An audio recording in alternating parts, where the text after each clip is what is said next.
Thank you.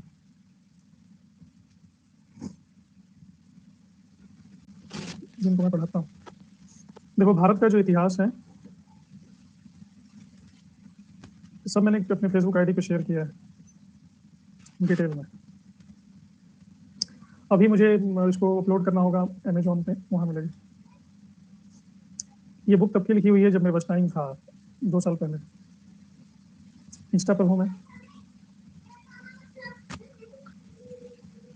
नहीं Facebook पे किया। मुझे किताबें लिखने का शौक है, यूजीसी नेट पे भी लिख रहा हूँ। यूजीसी नेट में ऐसी किताब लिखने की योजना है कि एक बार कोई पढ़ ले तो उसको नेट होने से कोई रोक ना सके।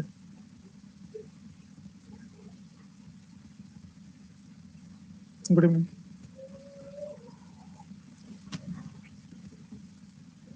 कांग्रेस के बारे में बात करेंगे। आज हमारा है फ्रीडम स्ट्रगल पार्ट 1।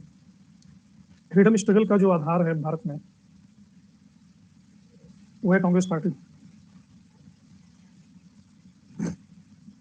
ये एक ऐसे राजपथ के रूप में पूरे भारतीय इतिहास में छाया हुआ है जिसके माध्यम से सारे आंदोलन शुरू हुए। कांग्रेस पार्टी की स्थापना कैसे हुई ये सभी जानते हैं। इसके संस्थापक थे अंग्रेज।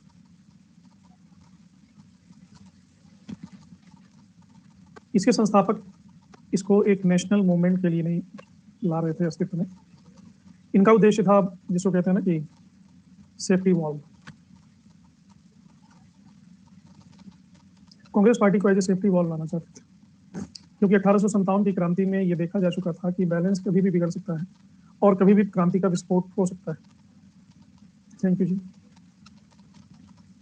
क्रांति का विस्फोट ना हो इसके लिए क्या किया जाए? तो एक तरफ बहुत बड़ी जनता है जो उबल रही है बॉम्ब की तरह, फटने ही वाली है क्योंकि इनका शोषण किया जा रहा है। और एक तरफ इनका शोषण करने वाले कुछ लोग हैं जो अंग्रेज। तो इस उबलती हुई जनता और इनके बीच कोई विशेष संवाद नहीं होता था और ये दोनों एक दूसरे के प्रति संदेह से भरे थे और नफरत से भरे थे। मैंने नई बुक आई है, आज आई है, the cultural history of ancient India. तो एओ ह्यूम ने जो कांग्रेस पार्टी बनाई है वो एक सेफ्टी वॉल के रूप में बनाई है कि इसके अंदर का जो गुबार है वो इसके द्वारा बाहर निकल सके। जैसे कुकर में सेफ्टी वॉल्व होता है। तो कांग्रेस पार्टी बिचौलियों का काम करती थी। बिचौलिया यानी बीच में कांग्रेस पार्टी और एक तरफ अंग्रेज और एक तरफ भारतीय। इन दोनों के बीच ये कम्युनिकेशन करवाते थे, संवाद स्थापित करवाते थे। कांग्रेस का बस इतना ही रोल था, संवाद स्थापित करवाना, और कोई रोल नहीं था। तो कांग्रेस के इस स्वरूप को कहा गया है लिबरल, उदारवादी। इसी को कहा गया है नरम दल। बहुत दिनों तक कांग्रेस का ये स्वरूप बना रहा। हाँ जी Minni. Okay Rahul, let's see. नरम दल का बस यही काम था कि भारतीयों के मांगों को एप्लीकेशन लिखना, ब्रिटिशर्स को, वायसराय को चिट्ठी लिखते रहना। वायसराय चिट्ठियां पढ़ते भी नहीं थे, उसको ठंडे बस्ते में डाल देते थे, कूड़े में फेंक देते थे। धीरे धीरे कांग्रेस पार्टी, नरम दल और कांग्रेस पार्टी का चरित्र उजागर होना शुरू हुआ और लाला लाजपत राय जैसे लोग इस पर संदेह करना शुरू कर दिए। बाल गंगाधर तिलक, बिपिन चंद्र पाल, इनको ये नहीं समझ में आता था कि कांग्रेस पार्टी भारतीयों का हित कर रही है या अंग्रेजों का हित कर रही है। हित ऐसी किसकी है, काम किसके लिए कर रही है? ना ये खुल करके विरोध करते थे अंग्रेजों का, ना ये खुल करके समर्थन करते थे अंग्रेजों का, या बस उनको उन्होंने विनय निवेदन कहते करते रहते थे, चिट्ठियां लिखते रहते थे, एप्लीकेशन लिखते रहते थे, बस। ये सब एक लंबे समय तक चला और ये पाप का घड़ा फूटा बंगाल विभाजन के टाइम में, जब कांग्रेस बंगाल विभाजन के तुरंत बाद सूरत अधिवेशन में, सॉरी 1907 में विभाजित हो गई। गरम दल ने सीधे नरम दल को कहा कि आप देशद्रोही हो, चाटुकार हो, हम आपके साथ काम नहीं करेंगे। तो यहां तक कांग्रेस पार्टी ये नहीं तय कर पा रही थी कि उदारवाद का मतलब ये था कि शांति से अपनी मांगे अंग्रेजों के सामने रखते रहना। उग्रवाद का मतलब था कि शक्ति का प्रयोग करके अपनी बात को मनवाना। जलियांवाला बाग हत्याकांड के बाद कांग्रेस पार्टी में एक नई नीति का प्रादुर्भाव होता है, जो न तो उग्रवाद था, न तो उदारवाद था, ये गांधीवाद था और एक गांधी युग आता है। गांधी युग ने इन दोनों की बात को खारिज कर दिया। ना हमें एप्लीकेशन लिखना है, ना हमें बम फोड़ना है, हमें क्या करना है, सत्याग्रह करना है। गांधी ने कांग्रेस के इस मूवमेंट को, इंडियन नेशनल मूवमेंट को जोड़ दिया सत्य की लड़ाई से। एक बहुत बड़ी मनोवैज्ञानिक बात थी ये, सत्य की लड़ाई से जोड़ देना। इसे ही कहा गया है सत्याग्रह। और कुछ अपने ही नए नियम बनाए, सत्य, अहिंसा, सत्याग्रह, अनशन, आंदोलन। ये गांधी की देन थी। तो इन 3 चरणों में कांग्रेस पार्टी क्रमशः गुजरती है। बहुत सारी चीजों का भी विकास हुआ है, क्योंकि कांग्रेस पार्टी का जो विकास है वो राष्ट्रीय स्वतंत्रता आंदोलन का क्रमशः विकास, इसमें कोई संदेह नहीं है। तो इसी की आज हम चर्चा करेंगे क्रमशः।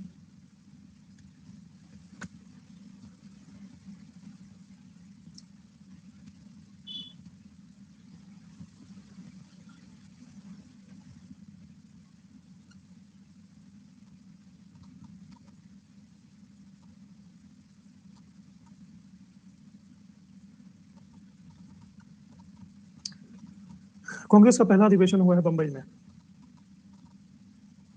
1885 के साल के पूरे होने के 2 दिन पहले, 28 दिसंबर, 3 दिन पहले। और इसके अध्यक्ष थे डब्ल्यू सी बनर्जी, व्योमेश चंद्र बनर्जी। हाँ, ये सही है, सत्याग्रह। तो वहाँ एक संस्कृत कॉलेज था, गोकुलदास तेजपाल संस्कृत कॉलेज, यहाँ पे अधिवेशन हुआ। तो पहले इसका नाम था भारतीय राष्ट्रीय संघ। दादा भाई नौरोजी ने कहा कि संघ को हटा दो, संघ की जगह इसको कर दो कांग्रेस। इसका नाम हो गया भारतीय राष्ट्रीय कांग्रेस। हाँ, करणवीर। दादा भाई नौरोजी खुद भी कांग्रेस के मेंबर थे, पार्लियामेंट के मेंबर थे। उन्होंने कहा कि आप यहाँ पे उसी प्रकार से बहस करोगे जैसे हम पार्लियामेंट में करते हैं। तो प्लान बना था कि ये पूना में होगा, लेकिन पूना में प्लेग फैला हुआ था, तो ये हो गया बंबई में। तो उन जमाने में वकीलों की बड़ी प्रतिष्ठा थी। 2 लोगों को बहुत अच्छा समझा जाता था, वकील और पत्रकार। इसीलिए ज्यादातर इसके मेंबर या तो वकील थे या तो पत्रकार थे। बस इसमें बैठक हुई, कांग्रेस की स्थापना हुई। एओ ह्यूम ने यह प्रयास किया था। इसके बाद दूसरा अधिवेशन हुआ कलकत्ता के अधिवेशन के अध्यक्ष थे दादा भाई नौरोजी। इस अधिवेशन की सबसे बड़ी विशेषता यह थी कि नेशनल कॉन्फ्रेंस, जो कि सुरेंद्र नाथ बनर्जी की संस्था थी, उसका विलय हो गया कांग्रेस में। इसमें कहा गया कि जहां जहां भी केंद्र है कांग्रेस का, हाँ, वहां स्टैंडिंग कमेटी का गठन किया जाएगा, स्टैंडिंग कमेटी का। इस अधिवेशन में डफरिन ने पार्टी दी थी, सुरेंद्र नाथ बनर्जी शामिल नहीं हुए इस पार्टी में।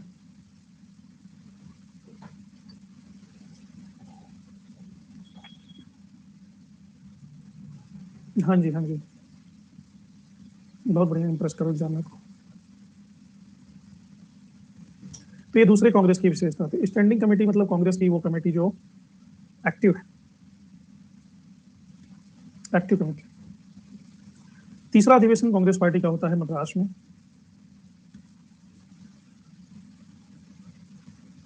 और इसमें सबसे पहले मुस्लिम अध्यक्ष कांग्रेस पार्टी के हुए बदरुद्दीन तैयब जी।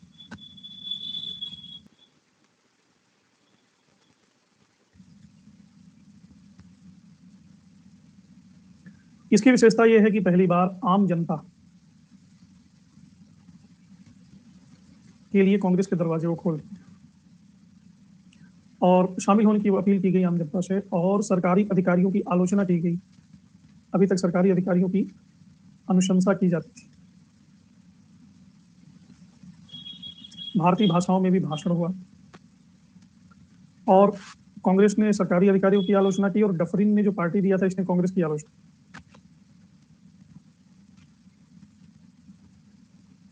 बदरुद्दीन तैयब जी ने नारा दिया कांग्रेसी बनो।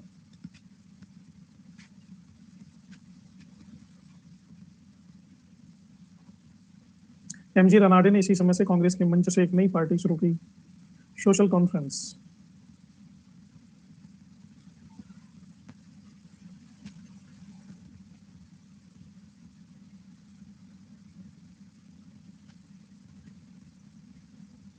चौथा अधिवेशन हुआ है इलाहाबाद में।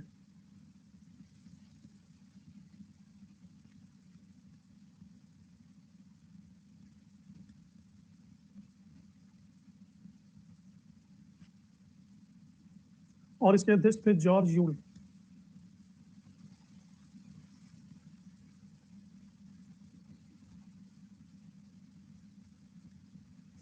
ये सम्मेलन इलाहाबाद में होना जब तय हुआ तो उसमें का वायसराय था ऑकलैंड।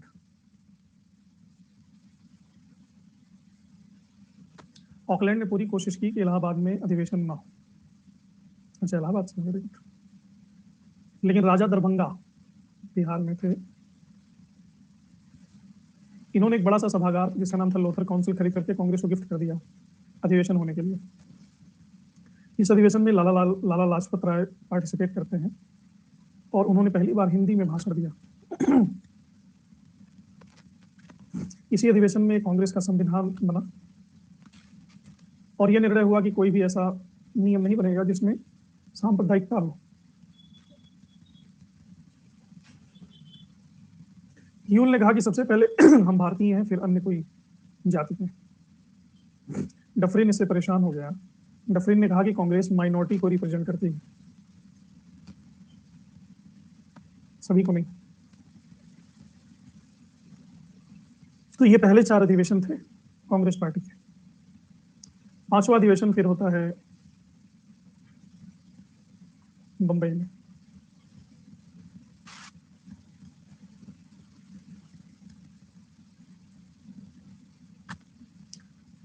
इसके अध्यक्ष थे विलियम बेडन बर्थ।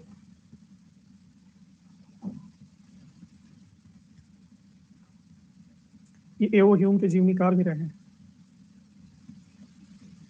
और यह अधिवेशन हुआ है 1889 में। सबसे पहले इस अधिवेशन में भाग लिया महिलाओं ने।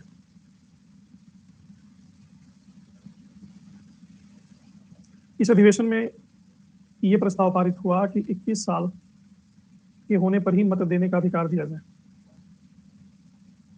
और इस अधिवेशन में कांग्रेस पार्टी के एक ब्रिटिश समिति का भी गठन हुआ लंदन में।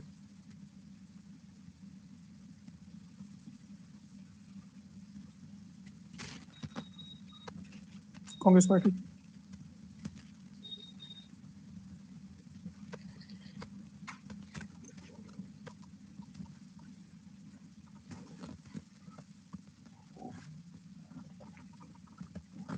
छठवां अधिवेशन फिर होता है कलकत्ता में।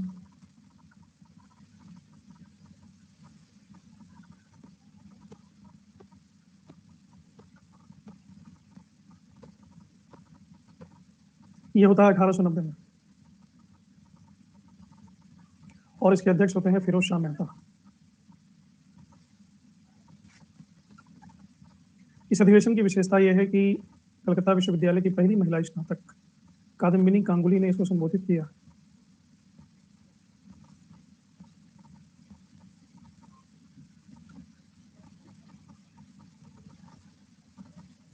सातवां अधिवेशन होता है नागपुर में।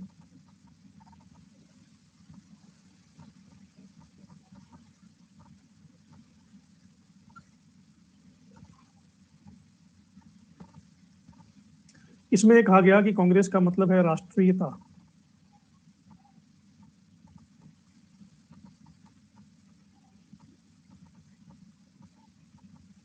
तो ये 1 से लेकर के 7 अधिवेशन कांग्रेस के हुए और इसकी ये कुछ विशेषताएं।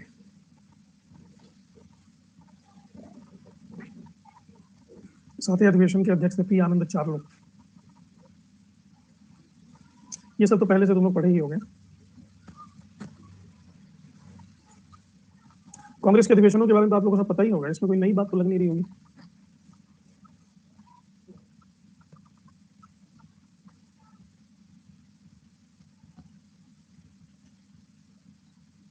तो इन अधिवेशनों को फिर से रिपीट करने की बजाय क्यों ना एमसीक्यू किया जाए।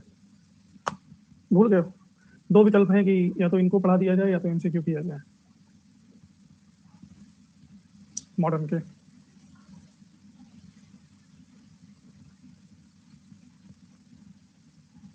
बोल दे देता हूँ, एक लोग कह रहे हैं पढ़ा दिया जाए। ट्रू वाले एमसीक्यू, फॉल्स वाले पढ़ा दिए जाए।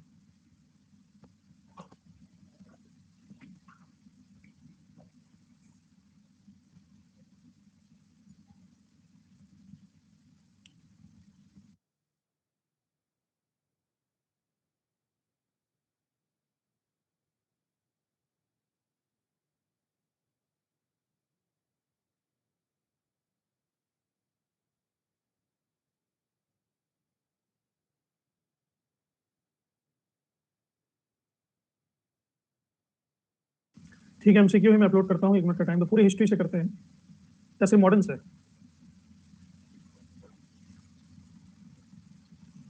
फुल हिस्ट्री से।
मैं यही हूँ जी, कहाँ गए? ये पीछे गिरता हुआ झरना दिख रहा है। अलाउद्दीन की कृषि और भू राजस्व नीति को सफल बनाने का श्रेय किसे जाता है? मलिक याकूत, अताउल मुल्क, शर्फ काइनी, ठाकुर केरू।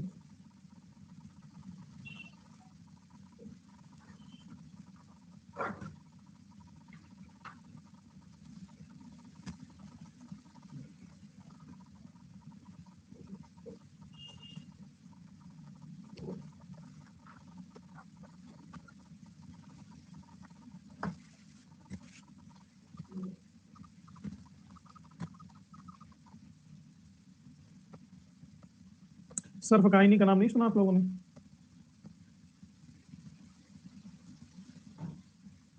अलाउद्दीन के बारे में तो पढ़ा होगा।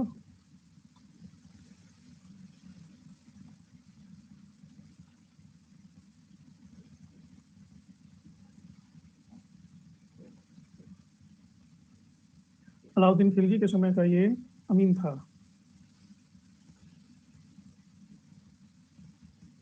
अलाउद्दीन खिलजी के बाजार नियंत्रण से संबंधित चौथा अधिनियम क्या था? कम कीमत पर कपड़ों और किराना सामान प्राप्त करने से संबंधित, गल्लों का भाव निश्चित करने से संबंधित, मवेशियों और दासों के खरीद फरोख्त से संबंधित, परमिट जारी करने वाले अधिकारियों की नियुक्ति से संबंधित।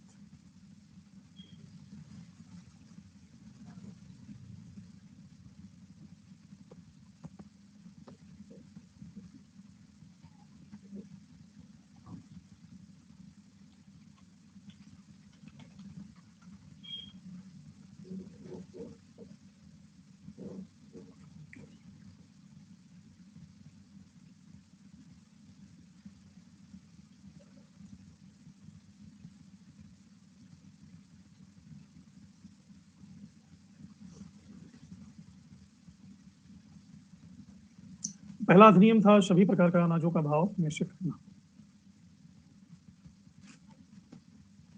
ये था पहला।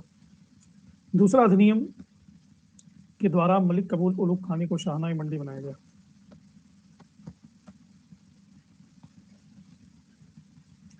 तीसरा अधिनियम था सरकारी गोदामों में गल्ला एकत्रित करना। चौथा अधिनियम राज्य के सभी वाहक शाहनाई मंडी के अधीन कर दिए गए और उन्हें दिल्ली के आसपास बसा दिया गया। और इन्हीं शाहनाई मंडी को अधिकार दिया गया कि ये परमिट जारी कर सकते हैं। ये चौथा था। खम्स नामक कर में राज्य का 5वां हिस्सा 20% होता था। किसने 4/5 हिस्सा खम्स वसूल किया? 80%।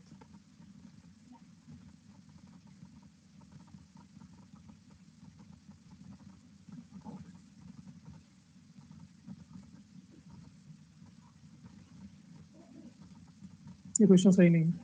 कि सुल्तान ने शत्रुओं में उसके विरुद्ध इस्लाम खतरे में है और इस्लाम का शत्रु जैसे नारे लगाए? कुतुबुद्दीन मुबारक शाह खिलजी, जलालुद्दीन फिरोज खिलजी, शिहाबुद्दीन उमर, नासिरुद्दीन खुसरो शाह।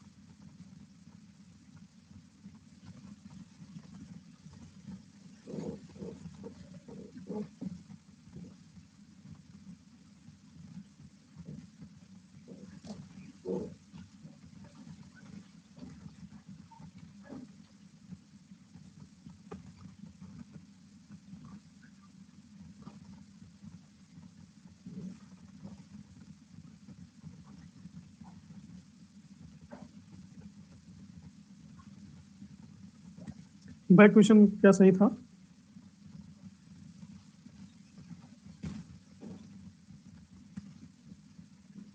लेकिन बाकी ऑप्शन गलत था।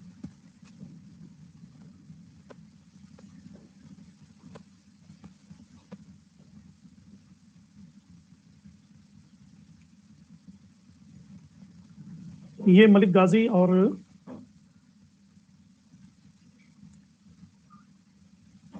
5 सितंबर 1320 को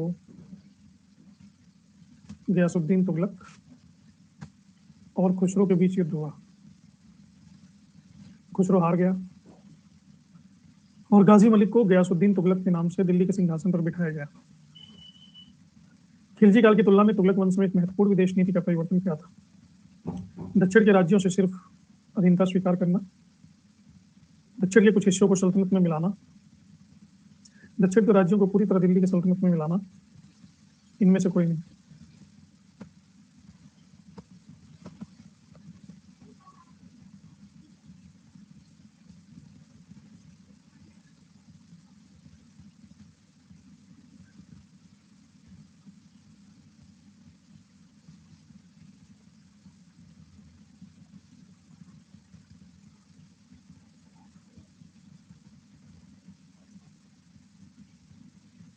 बर्नी के अनुसार के सुल्तान के काल में भिखारी भी काम धंधे में लग गए?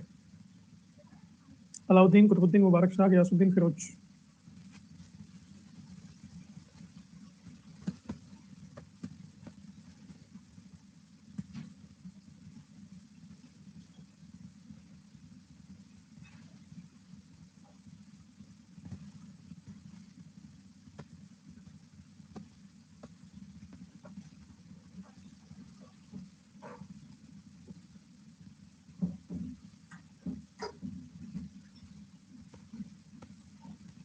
दांडी यात्रा में यात्रा की दूरी कितनी थी? 241 मील, 250 मील, 385 किलोमीटर, 341।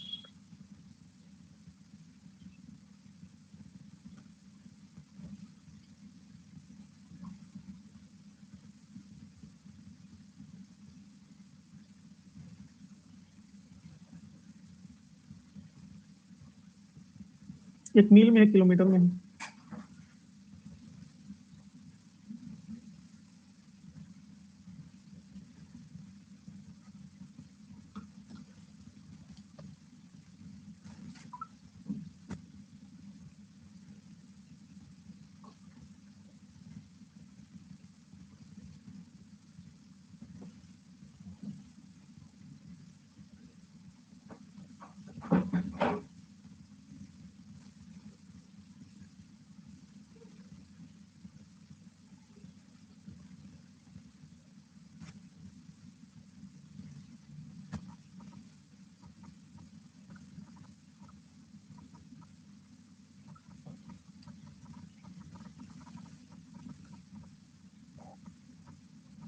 कांग्रेस ने कब और कहां गांधी जी को इस बार का अधिकार दिया कि वो अपनी इच्छा से जब और जिस जगह से चाहे सविनय विज्ञान आंदोलन का शुभारंभ कर सकते हैं? 1929 का लाहौर बैठक, 1930 को साबरमती आश्रम, 1930 में दांडी मार्च। सोचना पड़ेगा।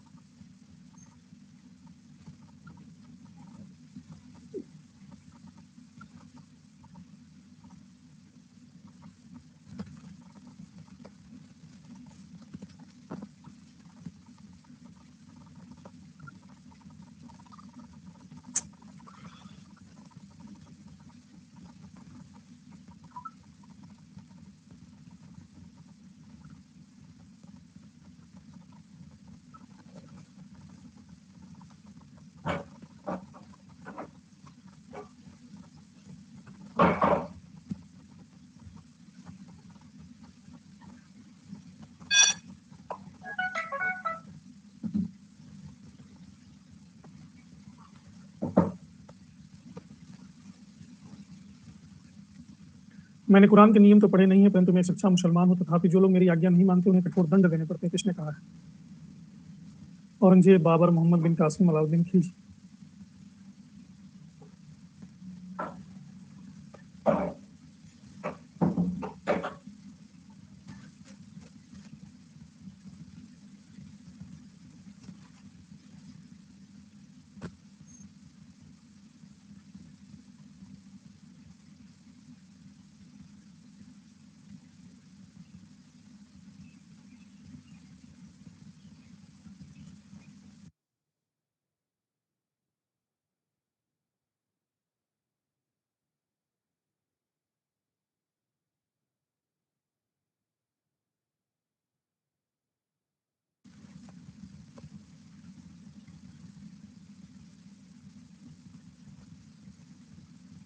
हाथी दांत का पैमाना और आटा पीसने की चक्की, इनमें से कौन से हड़प्पा कालीन स्थल से प्राप्त हुए हैं? कालीबंगा, हड़प्पा, मोहनजोदड़ो, लोथल।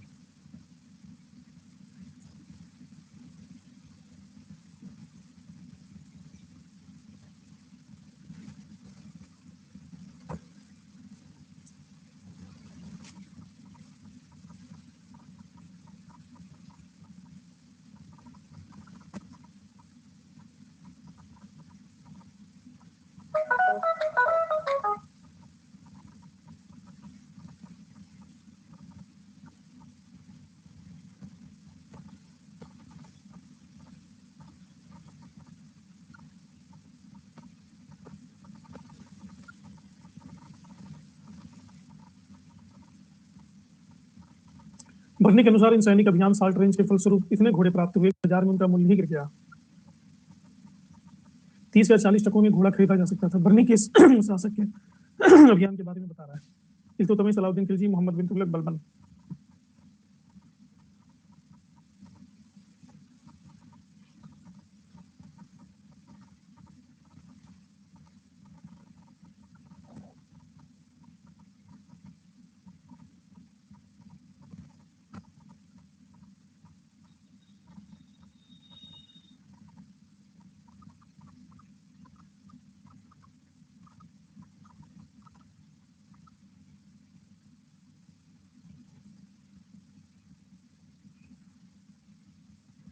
ये बलबन का है, ये तो बड़ा सिंपल सी बात है, साल्ट रेंज बलबन से ही संबंधित है।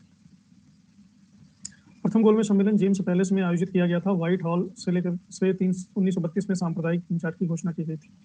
इनमें से गलत क्या है?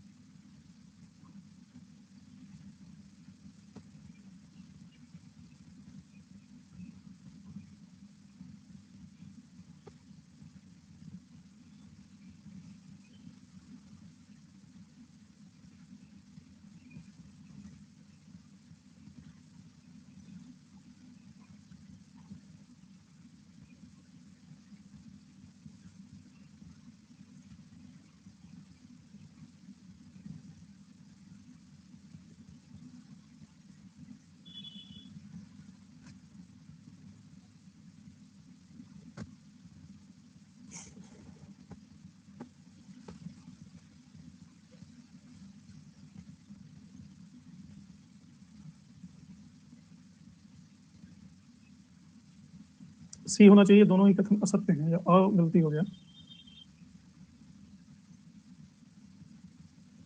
गांधी जी ने द्वितीय गोलमेज सम्मेलन में प्रतिभाग करने के लिए 29 अगस्त 1921 को लंदन के लिए भारत से अपनी यात्रा प्रारंभ की थी। लंदन में दूसरे गोलमेज सम्मेलन जेम्स पैलेस में आयोजित किया गया।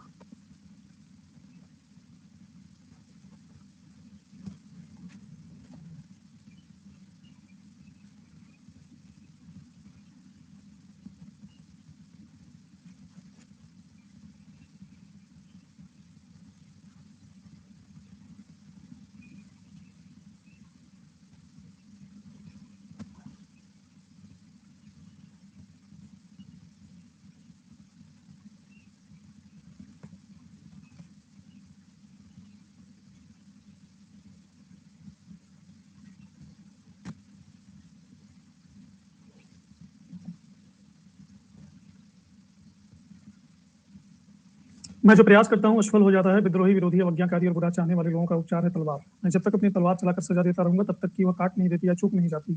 लोग जितना मेरा विरोध करेंगे, मेरी सजा उतनी ही ज्यादा होगी। ये किस सुल्तान का कथन है?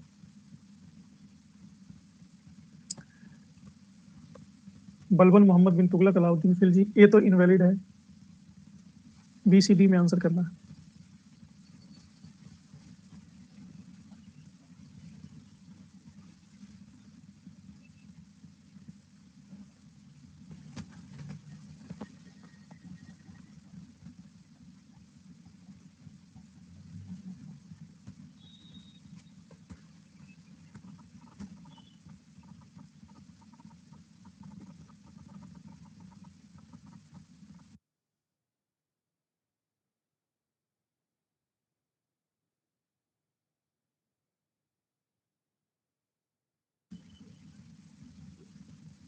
मोहम्मद बिन तुगलक। मोहम्मद बिन तुगलक के भाई बहाउद्दीन गुरशास्प ने उसके समय में विद्रोह कर दिया, जिसके उपरांत सुल्तान ने गुजरात के ख्वाजा जहां अहमद अयाज के नेतृत्व में एक सेना 1327 ईस्वी में दमन के लिए भेजी। गुरशास्प पराजित हुआ, वहां से भागकर उसने कहीं जाकर के शरण ली। ये किसके बारे में?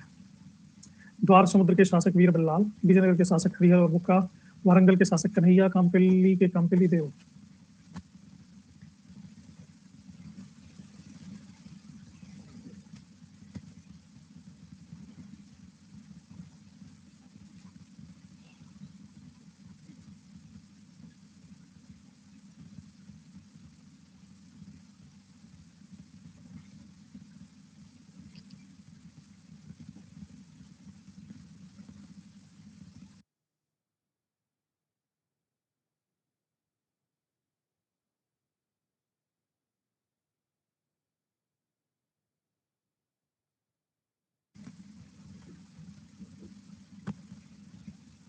विश्व के पहले सिक्के कवर कहाँ प्राप्त हुए हैं, जो न सोने के न चांदी के नैसर्गिक मिश्रण इलेक्ट्रॉन से बने हुए? सोने और चांदी के नैसर्गिक मिश्रण इलेक्ट्रॉन से बने हुए। 700 ईसा पूर्व में पश्चिमी एशिया के लीबिया से, 700 ईसा पूर्व में दक्षिण एशिया से, पूर्वी एशिया से कोई नहीं।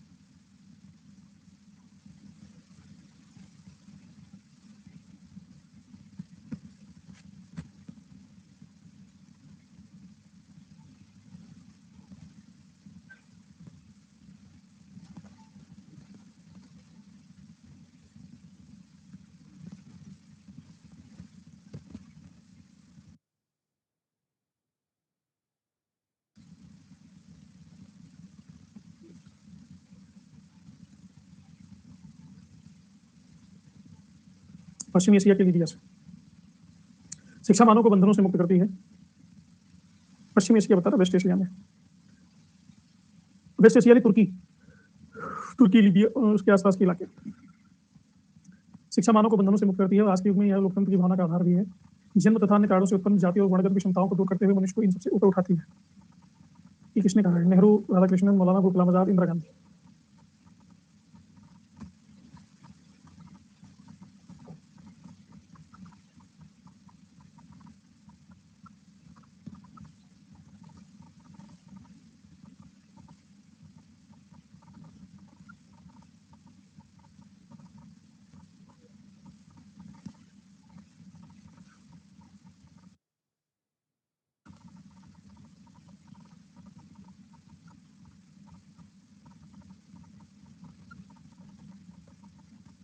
इंदिरा गांधी।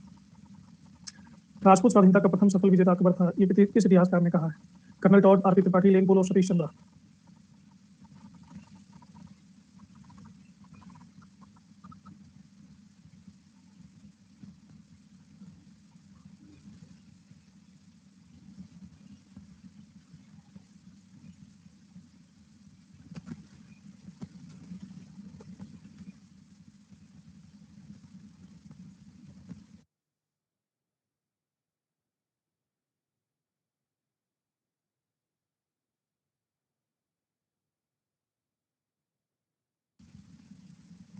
कर्नल टॉड का ही काम है राजपूतों पर, एनल्स हिस्ट्री उन्होंने लिखी है।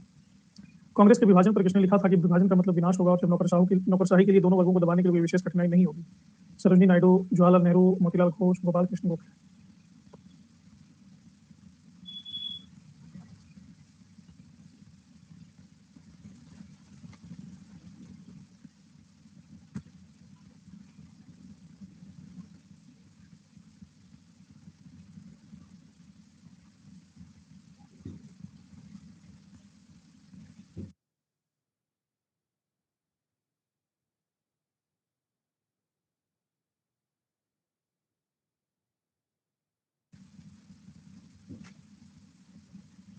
गोपाल कृष्ण गोखले। हसन निजामी ने किस शासक के काल के लिए कहा है कि उसके राज्य में शेर और बकरी एक ही घाट से पानी पीते थे? कुतुबुद्दीन ऐबक, इल्तुतमिश बलबन और अलाउद्दीन खिलजी।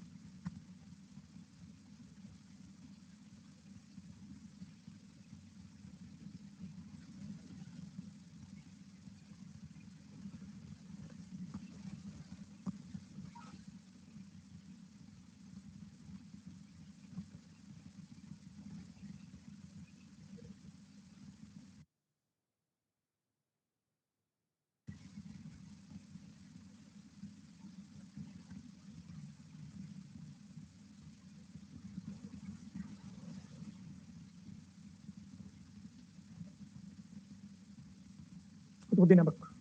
अकबर ने 1564 में रानी दुर्गावती के विरुद्ध अभियान किया था। रानी दुर्गावती कहाँ की संरक्षिका थी? मालवा, गढ़कटंगा, मेड़ता, जैसलमेर।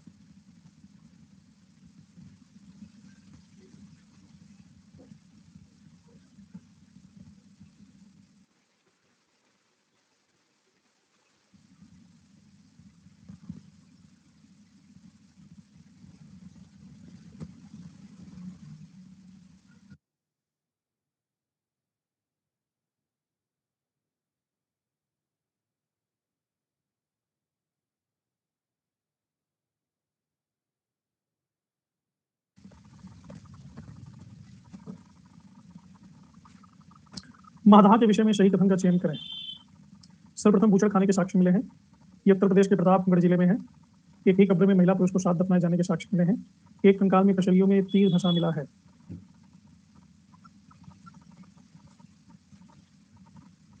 ओके कृतिका।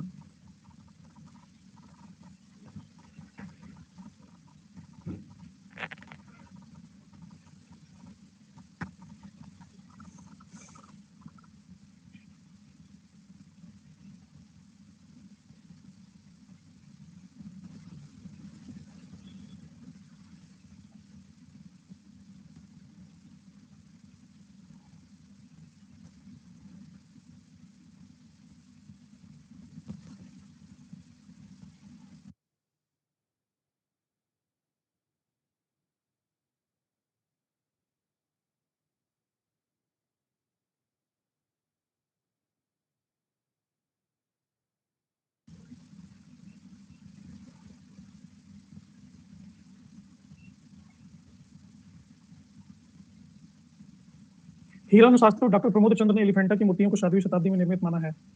इनमें कोंकण के मौर्यों का योगदान है। इनमें क्या सत्य है?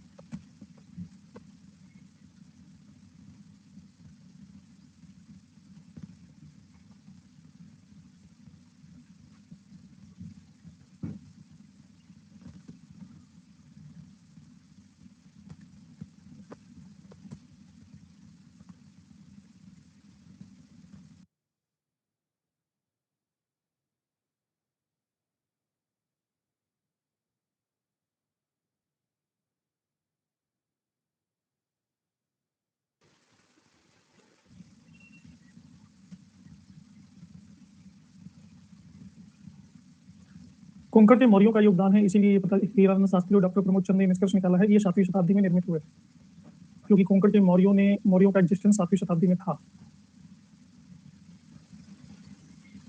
कुछ स्थलों से अग्निकुंड के मिलने से विद्वानों ने इसकी उत्पत्ति वैदिक आर्यों से मानी है। इस सभ्यता के लोग शांतिप्रिय थे, जो युद्धों में विश्वास नहीं करते थे। इस सभ्यता का नाम हड़प्पा सभ्यता अधिक उचित है। इसमें गलत कथन का चयन करना है।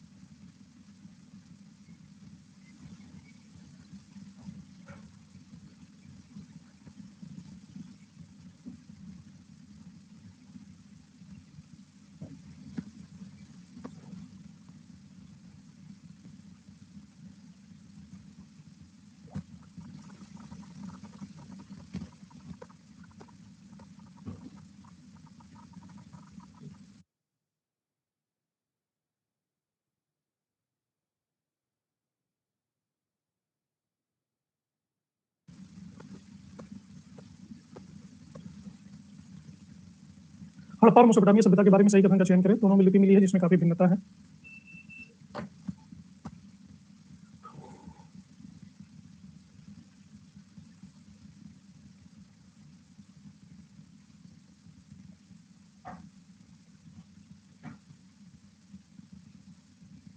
देखो, आर्य बाद में आए थे या आर्य बाहर से आए थे, ये सारे हाइपोथेसिस चैलेंज किए जा रहे हैं, ठीक है ना। और अभी जो नई थ्योरी है वो ये है कि आर्य बाहर से नहीं आए थे, हड़प्पा सभ्यता के लोग ही आर्यों के रूप में ग्रामीण संस्कृति में आ गए। नई थ्योरी के बारे में पढ़े हो? बहुत सारे लोगों ने इस थ्योरी को गलत सिद्ध किया है कि आर्य बाहर से नहीं आए थे। कुछ लोग कहते हैं कि कुल्ली संस्कृति, शोथी संस्कृति, ये आर्यों की संस्कृति थी। तो एक ही हाइपोथेसिस है कि आर्य बाहर से आए थे। इसके काउंटर में भी बहुत सारे हाइपोथेसिस कि आर्य बाहर से नहीं आए थे। तो जो कह रहे हैं कि अग्निकुंड मिले हैं लोथल में, कालीबंगा में, रंगपुर में, सिर्फ बहुत सारी चीजें हैं जो आर्यों से मिलती जुलती हैं, जैसे पशुपति की मुद्रा, लिंग पूजा, मातृ देवी की प्रतिमा, एक अर्धवृत्ताकार मंदिर का ढांचा, सिंदूर, अग्नि वेदिकाएं, अग्नि वेदिकाओं की निर्माण शैली, चूड़ियां, घोड़ों का कहीं कहीं प्रयोग,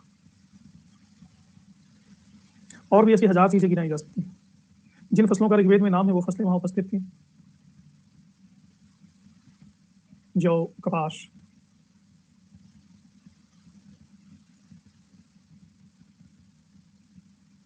तो ये जिन विद्वानों की बात कर रहा हूँ ये मान रहे हैं कि आर्य सिंधु सभ्यता में भी थे, और वही आके कैरी फॉरवर्ड करते हैं वैदिक सभ्यता को।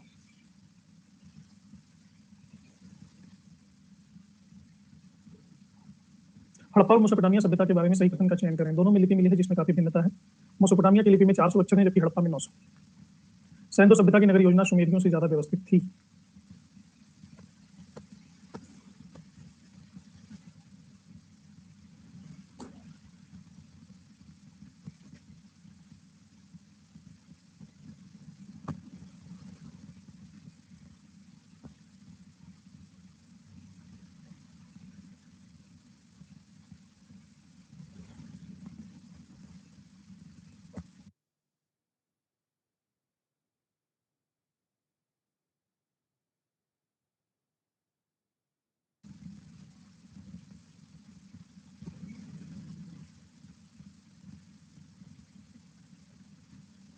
इसीलिए तो ये गलत है,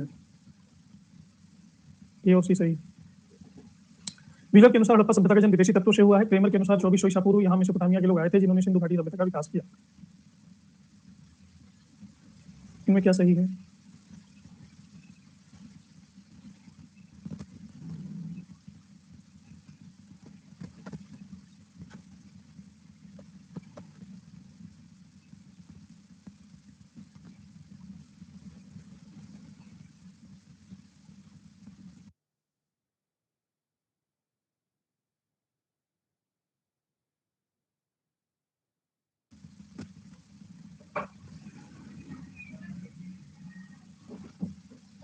इल्तुतमिश द्वारा बनाए गए तुर्की सरदारों के समूह को सर्वप्रथम किसने तुर्की चेलगानी का नाम दिया? अमीर खुसरो, जियाउद्दीन बर्नी, शामी, हसन निजामी।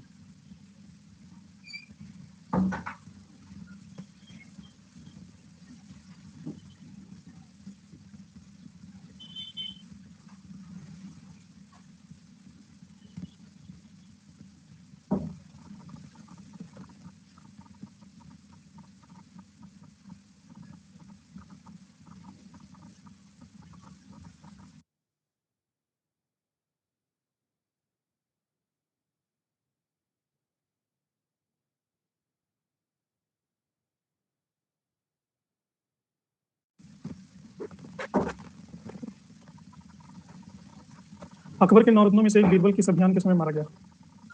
यूसुफ जहियों के विरुद्ध अभियान, गुजरात के विद्रोह को दबाते हुए, मिर्जाओं के विद्रोह को दबाते हुए, उज्बेक दल के विद्रोह को दबाते हुए।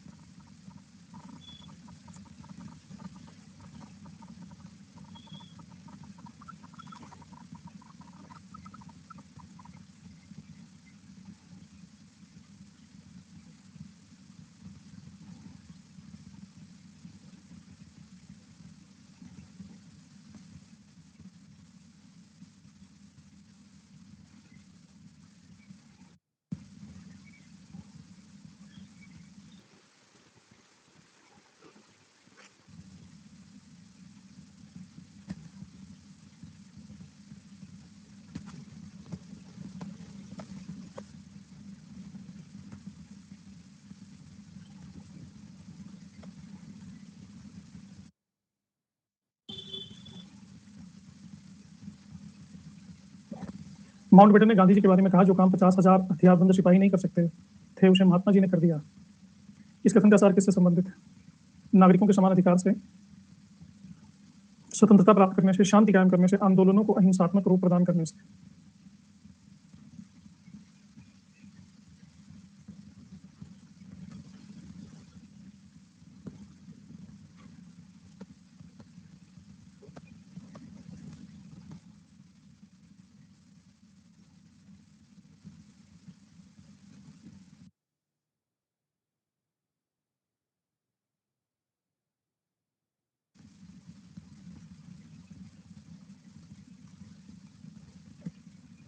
उसके सैनिक विभिन्न जातियों के थे, जैसे तुर्क, गौरी, खुरासानी, खिलजी और हिंदुस्तानी। फिर भी किसी सैनिक का साहस न था कि वो किसी किसान से घास का एक टुकड़ा, बकरी या चिड़िया लेता था या उसके घर बलात् अधिकार करता। सल्तनत के समकालीन इतिहासकार ने किस शासक के लिए कहा ऐसा?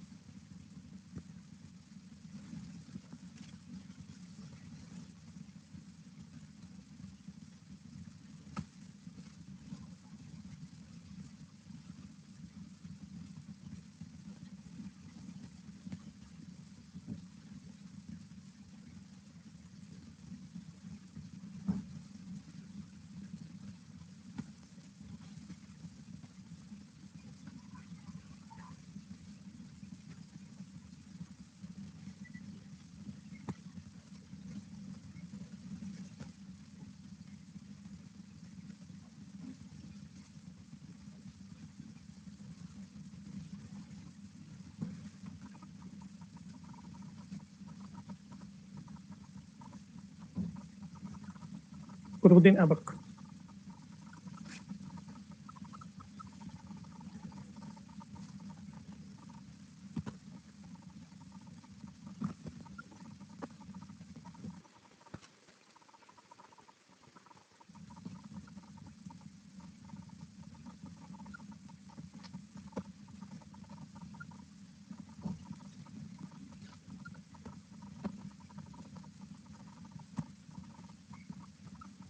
इनको सुमेलित कीजिए।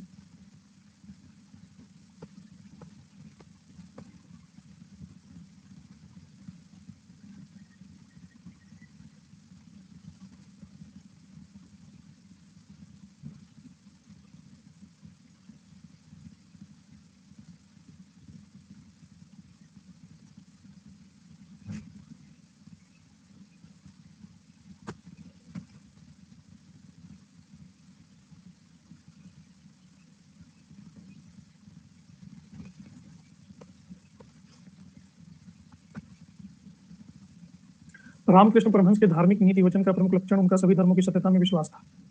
रामकृष्ण का किसी भी धर्म में अविश्वास उपयुक्त वक्तव्यों के संदर्भ में निम्नलिखित में से कौन सा सही है?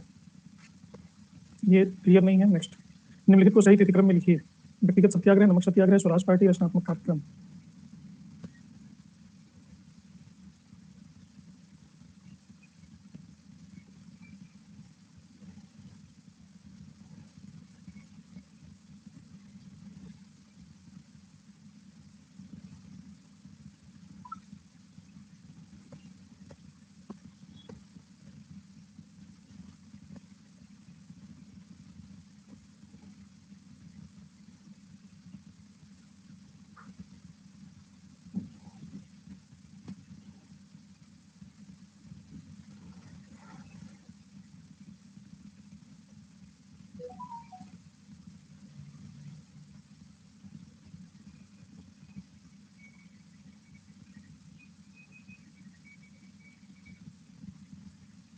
ये एक्सप्लेनेशन सामने है।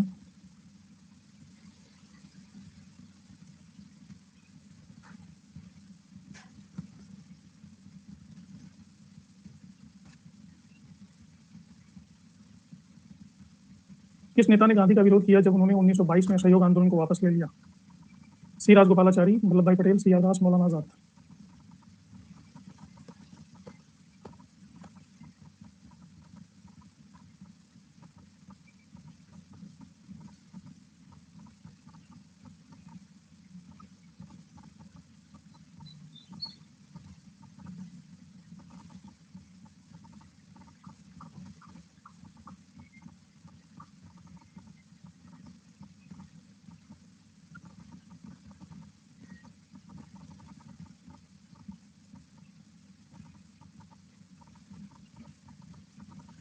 हाँ जी, एंशिएंट, मिडल, मॉडर्न तीनों कवर हैं, हिस्टोरियोग्राफी भी कवर। निम्नलिखित में से कैबिनेट मिशन का सदस्य नहीं था।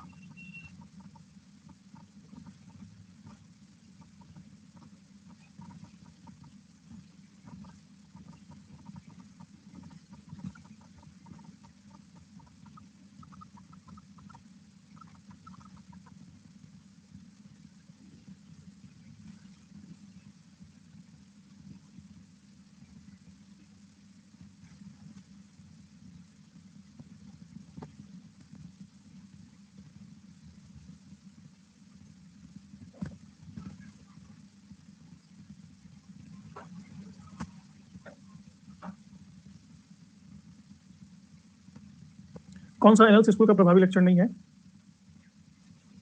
अंतर विषय का अवधारणा, नए स्रोतों की खोज, लॉन्ग ड्यूरे, क्षेत्र केंद्रित अवधारणा।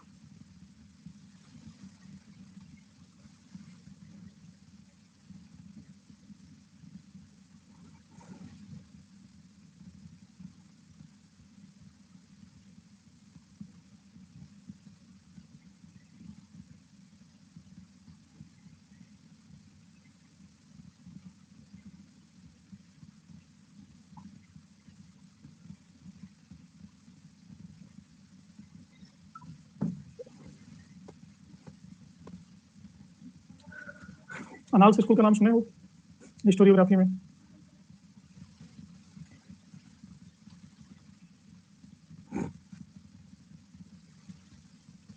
अनाल्स स्कूल 20वीं शताब्दी में फ्रांसीसी इतिहासकारों द्वारा विकसित किया गया और इसका मूल विषय है सोशल हिस्ट्री।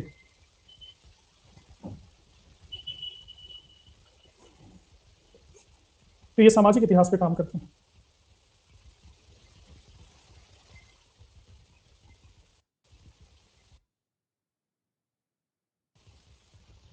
इनके बारे में विस्तार से मैंने पढ़ाया है हिस्टोरियोग्राफी वाली क्लास में।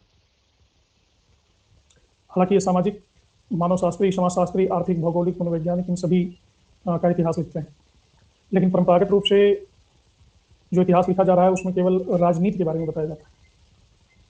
तो ये कहता है कि केवल राजनीतिक इतिहास है, इतिहास नहीं है, बाकी इतिहासों का क्या।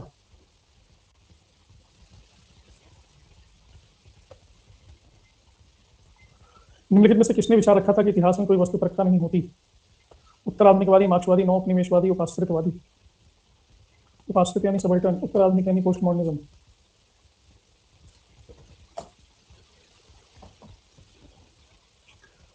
कल से हम शुरू करेंगे freedom struggle. Actually freedom struggle के लिए जो जरूरी चीज़ थी वो आज हो नहीं पाया मुझसे, मैं बहुत बिजी था। तो कल से हम फ्रीडम स्ट्रगल पार्ट 1 शुरू करेंगे।